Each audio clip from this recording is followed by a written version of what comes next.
ky vend këtu i falenderojmë shumë për këtë mundësi, kurse me 19 tetor do t'jemi në Hagë, ku gjithashtu vazhdon ky rrugtim i joni drejt arritjes asaj që quhet liri për çlirimtarët. E qartë. Tani është vetëm nga veteranët, është dhe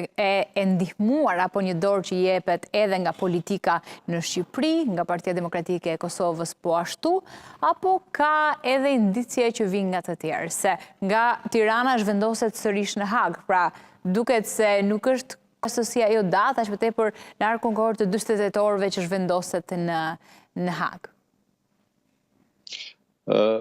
Ne jemi përjetësisht shumë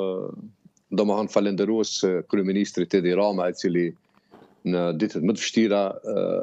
për çlirimtarët tonë është gjendur pranë tyre dhe ka qenë dhe ka vizituar në Hagë. Me këtë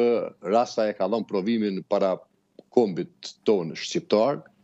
dhe ka bërë lobim të jashtëzakonshëm në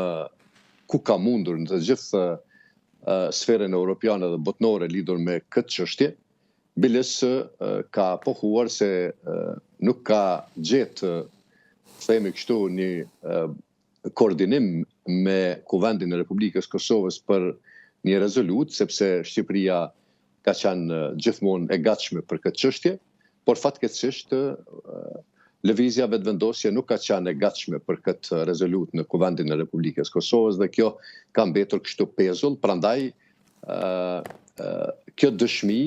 e asaj që quhet aktivitet i shembullt për kombin nga zoti Edi Rama, flet mjaftueshëm që ne do ta kemi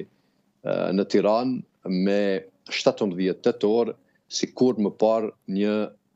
eveniment i cili do të dëshmoj se dielli lind përsëri.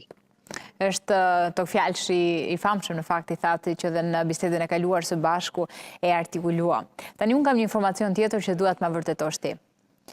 Nuk e di se si do të arrijnë mbështetësit e 4 ish krerëve të UÇK-s në Tiranë, por di që nga Tirana nuk do të shkojnë të gjithë në Hagë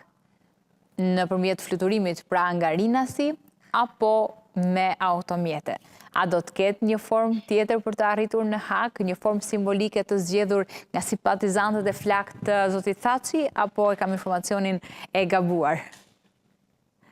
Jo, nuk e ke të gabuar, do të shkojmë edhe përmes motocikletave. Domethënë do të kemi në për qytete ndryshme, do të kalohet derisa të arrihet nga Tirana në Hagë. Një pjesë e tyre do të jetë aktivistat të cilët me motocikleta do të vazhdojnë për vendet më të fuqishme europiane dhe do të dëshmohet edhe në ato vende se kërkohet liri për çlirimtarët tonë dhe kështu do të arrihet për 2 ditë në Hagë edhe përmes kësaj formës të cilën ju e pohuat, por edhe me automobila, por ajo është me motocikleta do të jetë e veçantë. E qartë.